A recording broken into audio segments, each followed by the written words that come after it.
Olá pessoal, seguindo a nossa parte de genética quantitativa aplicada à parte de melhoramento genético animal, a gente vai ver agora como se comporta a variâncias aplicadas à fórmula da predição do fenótipo, né?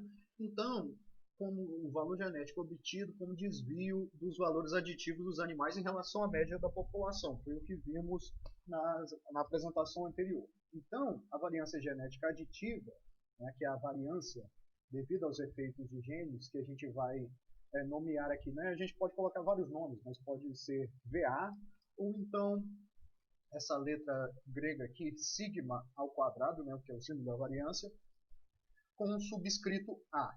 Né? Então, da mesma forma que a gente tem as frequências multiplicando aqui anteriormente o, a média, né? Aqui a gente vai ter a mesma esquema, a mesma forma de calcular a variância, só que agora com os valores genéticos elevados ao quadrado. Então, P ao quadrado é a frequência do besão-besão. E a média, né, do valor genético aqui é 2Q alfa, e eu elevo esse valor, né, de desvio da média ao quadrado. Porque, na verdade, o que é a variância? A variância é a soma dos desvios quadráticos em relação à média. Então, o que é o desvio em relação à média? É o valor genético do animal, né? E esse desvio ao quadrado, multiplicado aqui, né, fazendo posteriormente a soma, vai nos dar a variância do efeito genético aditivo, ou simplesmente variância aditiva, certo? Mesma coisa aqui para o valor, né, dos efeitos de dominância e né, do heterozigoto e para o valor do homozigoto recessivo, ok? Fazendo essa conta, chega-se a um resultado 2pq alfa 2. Então, essa é a fórmula da variância para os efeitos aditivos. Da mesma maneira, a gente pode calcular também para os efeitos de dominância. Então, o efeito de dominância para besão-besão é menos 2qd, para o heterozigoto é 2pqd, e para o homozigoto recessivo, menos 2p ao quadrado d, certo? De forma que a variância de dominância é 2pqd ao quadrado. Então, a variância genotípica, né, nesse modelinho aqui que a gente está mostrando, nós vamos ignorar o efeito de epistasia, né, porque a modelagem dele é muito mais complexa para ser colocada aqui. Vamos simplificar somente pelo efeito de variância aditiva e de dominância, né? E no final fica 2pq alfa 2 mais 2pqd ao quadrado. Então, essa seria a nossa variância genotípica, certo? Então, tendo o nosso modelo genético dividido entre epistasia, dominância e efeito aditivo, né, a gente tem que o efeito mais importante de todos para ações de melhoramento genético é o efeito aditivo. Ou seja, é o efeito individual, né, somado dos genes. Posteriormente vem o efeito de dominância, que vai ter um efeito grande na parte de cruzamentos, e isso aqui a gente vai ver quando a gente estudar os sistemas de acasalamento, os sistemas de cruzamento e o efeito da endogamia no melhoramento genético. E o efeito de epistasia, ele é de menor influência no fenótipo total, né? Mas ele também compõe o benefício do vigor híbrido dentro do acasalamento, né, dentro do cruzamento, ou a sua perda em relação à endogamia. Okay? A dominância e os efeitos epistáticos dependem de combinações de alelos que são imprevisíveis. Ou seja, se você tem um animal, por exemplo, representado aqui, que tenha um alelo azul escuro e outro verde, e outro vermelho e azul claro. Dentre os seus filhos, qualquer uma dessas combinações é possível. Se o coelho macho passar o alelo azul escuro, a fêmea pode passar o vermelho ou pode passar o azul claro. Se ele passar o verde, ele pode receber o azul claro ou o vermelho. Né? Então, de um indivíduo, nunca teremos certeza de qual deles será formado o genótipo. Pode ser qualquer um dos quatro. Então, a gente não fala que é uma forma determinística. É uma forma estocástica, probabilística. Ou seja, existem diversas possibilidades, mas a previsão de como estarão arranjados esses efeitos, ela não é previsível, certo? Os efeitos aditivos são previsíveis porque não dependem de uma combinação específica de alelos, certo? Então, o efeito aditivo ele é simplesmente a soma de todos os efeitos independente da combinação. A combinação é imprevisível, mas o fato de ter, né, e de repassar, isso sim é previsível. Né? E aí a gente tem um modelo para descrever a transmissão do potencial genético dos animais. Então, não se pode prever qual será o desempenho da prole, pois seria necessário saber qual metade, né, dos genes são passados para a prole. A amostragem mendeliana, ou MS da sigla em inglês, é um fator de chance de distribuir metade do material genético de cada pai para sua prole. O verdadeiro valor genético A é o seu componente genético aditivo, e metade dele é o que é herdado pela prole. Então, como já dito anteriormente, o valor genético de um indivíduo é metade do valor genético do pai, mais metade do valor genético da mãe. Ou então, se pensarmos em termos de DEP ou PTA, né? DEP da mãe mais DEP do pai. Ou PTA da mãe, PTA do pai, dependendo de como é descrito isso, né? Se é para gado de leite ou para outra espécie. Somado com um fator chamado amostragem mendeliana, que pode significar o rearranjo dessas combinações. Então, por exemplo, se nós temos um indivíduo azão-azinho, heterozigoto, acasalado, com uma fêmea heterozigoto também, nós temos três possibilidades. Que ele seja azão-azão, que ele seja azão-azinho e que ele seja azinho-azinho. Nós nunca saberemos em um indivíduo qual dos três será formado. A essa incerteza nós chamamos de amostragem mendeliana.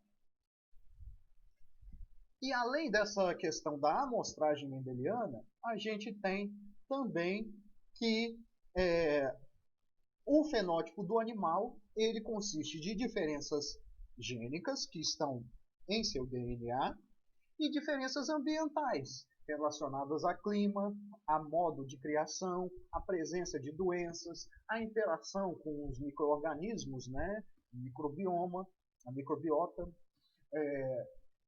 entre outros fatores múltiplos, né? Fatores que são muitas vezes de natureza não controlada.